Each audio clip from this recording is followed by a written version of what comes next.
Welcome back to the Bike Dork Review. Today we're going to update you on the Centurion LeMans RS project. I got it built up. Not quite the finished product, but I got it rideable. And boy is it nice. Very nice bike to ride. I'll give you that sort of sneak preview right now. That old Japanese bikes, shocker, are really nice to ride. I would implore you, if you ever have the chance to ride one, that it's got the Tange 2 tubing. I've ridden bikes with Tange 1, really nice. Tange 2 is also really nice. I don't think there's a huge difference, but it's really chilly out, so I had to bundle up.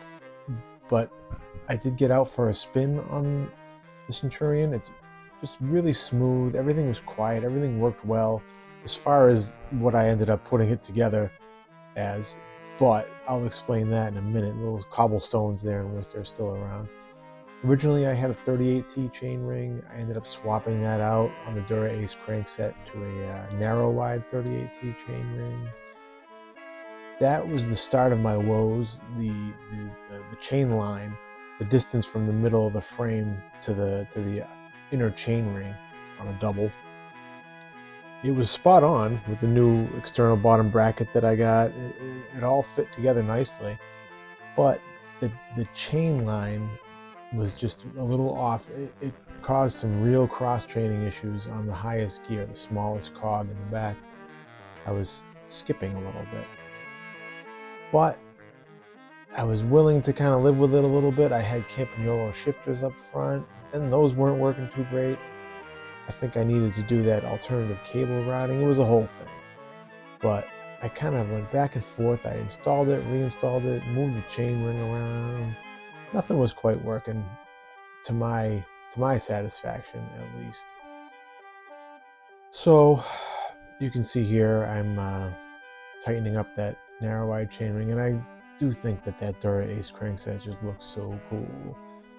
But alas, I used a 30. I ended up settling on a 36T cassette. I had a 40T cassette, but the Shimano Alivio long cage bottom bracket, even with the derailleur hanger, I wasn't quite happy with how it was wrapping around the cassette. I felt like, really low gear, climbing up a hill, that would have started giving me some guff, and I just didn't want to fool around with it. I ended up settling on a Shimano 105 triple, as you see there, with the Alivio and the 36T in the back, 38T in the front, Shimano 600 down tube shifter, which just works in friction mode. Everything works in friction mode. And some regular, just old Shimano SLR brake levers up front. Those are easy peasy. If you've done those, you've done a million of them. It's not a big deal. I use the Dura Ace brakes in the front and the back. Those are nice little bling factor. They'll get replaced by the long cage Tektros, long reach Tektros when I get the 650B wheels going on here. Little new old stock Dura Ace pads, pretty blingy. They stop really well too. Dual pivot, but really nice curvy shape.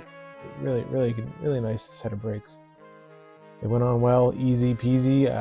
Nice setup. The headset was a little weird. So that weird headset with the little notched thing that you can use like a chain whip or something like that. It's funny. It's a funny little washer, but it worked. So I got it nice and smooth. Not binding at all, but moving a lot.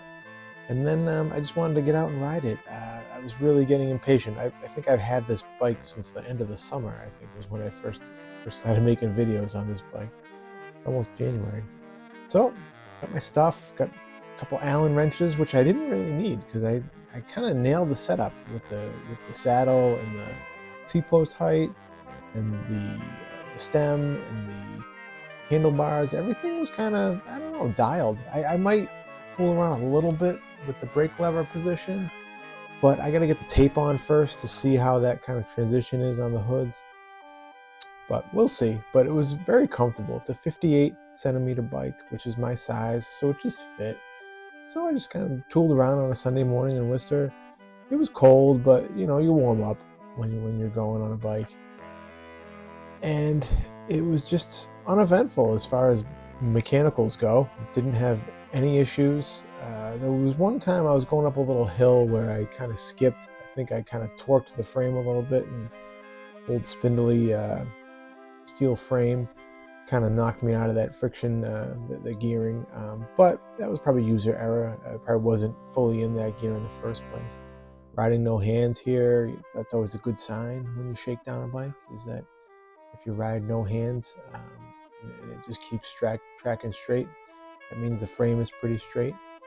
But I'm just kind of moving around. This is Institute Park. It's a really nice little park in Worcester.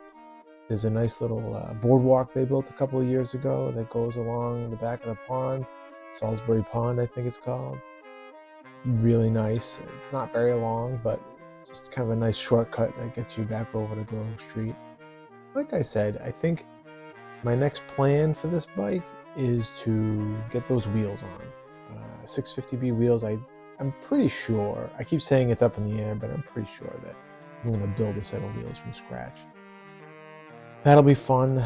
I am a little nervous about spoke length. I really have to do some deep diving on spoke length calculating, or I might just take it to a bike shop and say, hey, look, can you order these spokes for me? I want to build this wheel. I'll buy them from you if you order them for me in the right size, and hand them the hubs and rims and whatever. But we'll see. I might be able to figure it out on my own. So that's the video for today. I hope you enjoyed it. Check back.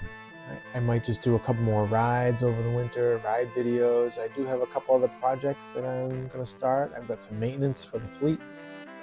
Get things ready for the spring, which is not right around the corner, but soon enough. But if you can, keep on riding out there and keep checking back. Take it easy. Bye.